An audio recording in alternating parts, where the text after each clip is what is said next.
যোহন লিখিত সুসমাচারের 3 অধ্যায়ে আমরা দেখি প্রভু যীশু নিকোদিমের সাথে আত্মায় জন্ম, নতুন জন্মের কথা আলোচনা করেন। তিনি নিকোদিমকে বলেন, নতুন জন্ম না হলে কেউ ঈশ্বরের রাজ্যে প্রবেশ করতে পারে না। সেটা আমরা দেখতে পাই। যোহন লিখিত সুসমাচারে 3 অধ্যায় 6 পদে প্রভু যীশু এই বক্তব্য যখন নিকোদিমকে বোঝাচ্ছিলেন, সেখানেই তিনি বলেন, মাংস হইতে যাহা জাত তাহা মাংসই, আর আত্মা হইতে যাহা জাত তাহা আত্মাই। আজকে আমাদের আলোচনার বিষয় নতুন জন্ম এবং পবিত্র আত্মা। আমরা যারা খ্রিস্ট বিশ্বাসী, আমরা বাইবেলের বাক্যে আছি, আমরা জানি যখন আমরা প্রভু যীশুকে গ্রহণ করি তখন আমরা বিশ্বাস করি প্রভু যীশু আমাদের সকল পাপভার গ্রহণ করে ক্রুশে আরোহণ করেছিলেন এবং মৃত্যুবরণ করেছিলেন।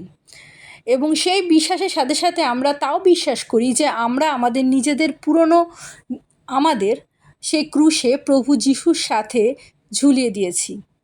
এবং আমাদেরও প্রভু যীশু যেমন পুনরুত্থিত হয়েছিলেন, আমরাও প্রভু যীশুর সাথে পুনরুত্থিত হয়েছি এবং আমাদের নতুন জন্ম হয়েছে। যে বাপ্তিস্ম জলের মাধ্যমে খ্রিস্ট বিশ্বাসীরা নিয়ে থাকেন, সেটি তারই প্রতিবিম্ব। সেই জলের মধ্যে যখন সে প্রবেশ করছে, প্রভু যীশুর সাথে সে মৃত্যুতে প্রবেশ করছে, নিজের আত্মকে সে বলিদান দিচ্ছে এবং জল থেকে ওঠার সাথে সাথে সে সেই জিনিসটি দেখাচ্ছে যে প্রভু যীশু যখন পুনরুত্থিত হয়েছিলেন, তিনিও আমাদের নিয়ে পুনরুত্থিত হয়েছিলেন এবং আমরা নতুন জন্ম লাভ করেছি। জলে বাপ্তিস্ম একটি রূপক ঘটনা, যা আমরা আমাদের আত্মিক জীবনে যেটা ঘটে সেটার একটা প্রদর্শন বাস্তব জীবনে আমরা করে থাকি। কিন্তু বাস্তবেই পবিত্র আত্মার মাধ্যমে আমাদের নতুন জন্ম হয়। আমাদের অনেকেই জন্মগতভাবে আমরা নিজেদের খ্রিস্টান বলে মনে করি, অর্থাৎ আমরা খ্রিস্টীয় পরিবারে জন্মেছি এবং আমাদের বুঝে ওঠার আগে খুব ছোটোবেলায় আমাদের বাপ্তিস্ম হয়ে যায়, শিশু বাপ্তিস্ম। কিন্তু অনেক অন্যান্য চার্চে হয়তো বড় হয়ে ব্যাপারটি বোঝার পর বাপ্তিস্ম গ্রহণ করানো হয়। তারাই সাধারণত আমরা দেখি জলে ডুবে বাপ্তিস্ম গ্রহণ করেন এবং সেই যে ঘটনাটি তার জীবনে ঘটছে, আত্মায় সে যে নতুন জন্ম পাচ্ছে প্রভু যীশুকে বিশ্বাস করে, সে তার জীবন দিয়ে তা প্রদর্শন করেন। যারা খ্রিস্ট বিশ্বাসী নয় কিন্তু প্রভু যীশুকে উপলব্ধি করেছেন, তাকে বুঝেছেন, তার দ্বারা আকর্ষিত হয়েছেন এবং তাকে পরিত্রাতা রূপে বিশ্বাস করেছেন, তারাও পরবর্তীকালে এরকম বাপ্তিস্ম গ্রহণ করেন। কিন্তু যারা খ্রিস্ট পরিবারে জন্মেছেন এবং ছোটোবেলায় যাদের বাপ্তিস্ম হয়ে গেছে, তাদের জন্য তাদের প্রভু যীশুকে বিশ্বাস করার আগের মুহূর্ত এবং পরের মুহূর্ত আলাদা করা কঠিন হয়ে পড়ে। যতক্ষণ না সে বুঝতে পারে প্রভু যীশুকে, তার আগে পর্যন্ত সে যে প্রভু যীশুকে বোঝেনি, সেই উপলব্ধি তার জীবনে আসে না। যাদের ছোটোবেলায় বাপ্তিস্ম হয়, তার একটা উদাহরণ আমি নিজেই। আমার 40 বছর বয়স হওয়া পর্যন্ত আমি ভাবতাম আমি প্রভু যীশুকে বিশ্বাস করি, তিনি আমাকে সবসময় আশীর্বাদ করছেন এবং আমি হয়তো তার পথেই আছি এবং সেটা কোনো মতেই ভুল নয়। তিনি আমায় কখনো ছাড়েননি, আমি তাকে বিশ্বাস করি, আমি তাকে জানতাম। কিন্তু আমরা যতক্ষণ না বাইবেলের বাক্য গ্রহণ করি, যে বাক্যে লেখা আছে বিশ্বাস শ্রবণ হইতে এবং শ্রবণ খ্রিস্টের বাক্য দ্বারা হয়, সেই বাক্য থেকে আমরা যখন প্রভু যীশুকে জানতে পারি, তখনই আমরা তাকে বিশ্বাস করতে শিখি। আর যখন আমরা প্রভু যীশুকে বিশ্বাস করি, তখনই আমাদের নতুন জন্ম হয়। আমি বলতে পারি যে আমি জন্ম থেকে চার্চে গিয়েছি, আমার ছোটোবেলায় আমার জ্ঞান হওয়ার আগে আমার জলে বাপ্তিস্ম হয়ে গেছে, কিন্তু প্রভু যীশুকে বিশ্বাস করে আমার যে নতুন জন্ম হয়েছে তা উপলব্ধি আমার অনেক দেরিতে হয়। এবার এই উপলব্ধি যখন কোনো খ্রিস্ট বিশ্বাসী হয় যে সে প্রভু যীশুকে বিশ্বাস করে, তাকে তার সম্পূর্ণ সমর্পণ করেছে, সে বিশ্বাস করতে শেখে যে সে পবিত্র আত্মায় পরিপূর্ণ, কিন্তু তার ব্যবহারিক জীবনে, তার চলাফেরার জীবনে কি সঙ্গে সঙ্গে কোনো পরিবর্তন আসে?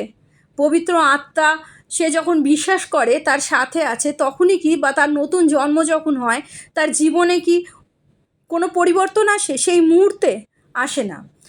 পবিত্র আত্মা যখন আমরা পাই, সেই আত্মা আমাদের মধ্যে বাস করে। আমরা যদিও বিশ্বাস করি যে আমরা পবিত্র আত্মা লাভ করেছি, আমরা পবিত্র আত্মা যে আমাদের মধ্যে আছে সেই উপলব্ধি আসতে আমাদের সময় লাগে। যতক্ষণ না সেই পবিত্র আত্মা আমাদের লাভ করে, ততক্ষণ পবিত্র আত্মার কাজ আমরা আমাদের নিজেদের জীবনে দেখতে পাই না। এবার সেইটা কখন ঘটে? উদাহরণস্বরূপ বলা যায় যে একটি শিশু যখন জন্মায় তখন তার হাত পা সব কিছু থাকে। ঠিক তেমনই একটা খ্রিস্ট বিশ্বাসী যখন প্রথমবার প্রভু যিশুকে বিশ্বাস করতে শেখে, তাকে পিতা ঈশ্বর পবিত্র আত্মা দান করেন। সেই পবিত্র আত্মা সেই ছোট নবজাত শিশুর হাত পায়ের মতোই।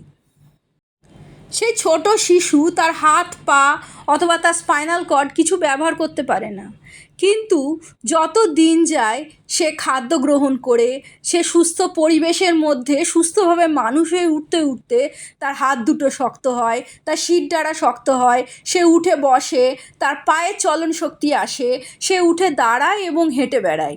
পরবর্তীকালে যে সে তার পরিবেশ থেকে এবং তার খাদ্য যার সাথে গ্রহণ করছে তাতে শক্তিশালী হয়ে সুস্থ পরিবেশে থেকে সে সামর্থ্য মানুষে পরিণত হয়।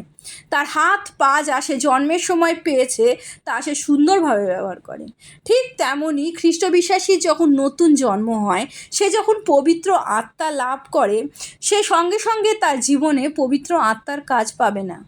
কিন্তু সে যদি সেই আত্মার খাদ্য অর্থাৎ পবিত্র বাক্যে থাকে, সুস্থ পরিবেশ অর্থাৎ খ্রিস্টীয় মণ্ডলীতে থাকে, প্রার্থনায় রত থাকে, ঈশ্বরের উপস্থিতিতে থাকে, সে ধীরে ধীরে পবিত্র আত্মার উপস্থিতি তার জীবনে উপলব্ধি করতে থাকে এবং নিজেকে পবিত্র আত্মার আজ্ঞা অনুযায়ী চালাতে পারে, কারণ সে উপলব্ধি করে তার জীবনের প্রত্যেকটা মুহূর্তে তার অন্তরে সেই আত্মা কথা বলছে।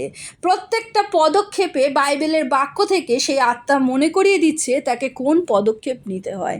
এবং পরবর্তীকালে যত সে এই রকম সুস্থ পরিবেশে অর্থাৎ খ্রিস্টীয় পরিবেশে প্রার্থনাতে থাকে এবং সুস্থ খাদ্য সে গ্রহণ করে অর্থাৎ বাইবেলের বাক্যে অনবরত থাকতে থাকতে সে সেই আত্মাই শক্তিশালী হয়ে ওঠে।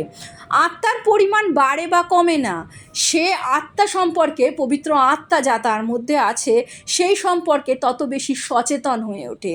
সেই পবিত্র আত্মা সে তার জীবনে তার কাজ দেখতে পায় এবং সেই আত্মা হলো ঈশ্বরের উপস্থিতি প্রত্যেক খ্রিস্ট বিশ্বাসী জীবনে। যতক্ষণ সে তার জীবনের পরিবেশ সুস্থ না করে, যতক্ষণ বাইবেলের বাক্যে সে না থাকে অর্থাৎ সঠিক খাদ্য সে গ্রহণ না করে, সে খ্রিস্টীয় বিশ্বাসী হয়ে বেঁচে থাকলেও তার জীবনে যে ঈশ্বর এত বড় আশীর্বাদ, যে ঈশ্বরের উপস্থিতি দান করেছে, সেই পবিত্র আত্মা তার উপস্থিতি উপলব্ধি করার ক্ষমতা তার জীবনে কখনো আসে না।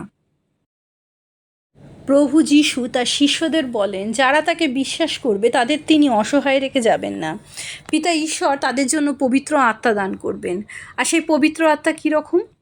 সেই সহায় পবিত্র আত্মা যাহাকে পিতা আমার নামে পাঠাইয়া দেবেন, তিনি সকল বিষয়ে অর্থাৎ আমাদের জীবনে চলার পথে শুধুমাত্র যদি আমরা মনে করি যে পাস্টার পুলপিটে দাঁড়িয়ে আমাদের ঈশ্বরের বাক্য তার খাদ্য দান করছেন, তিনি শুধু পবিত্র আত্মা লাভ করছেন সেই কাজের জন্য, তা কিন্তু নয়। যারা গৃহবধূ, যারা বাচ্চা মানুষ করছে, ছোট থেকে বড় হয়ে উঠছে তার সন্তান, সেই সন্তান কিভাবে মানুষ করবে, সে পবিত্র আত্মা তাকে সেই জ্ঞানও দেবেন। কোনো ব্যবসাদার তার জীবনে ব্যবসা কিভাবে উন্নতি করবে, ব্যবসা কী করে ছড়াবে এবং ঈশ্বরের গৌরব করবে, সেই জ্ঞানও পবিত্র আত্মা তাকে দেবে।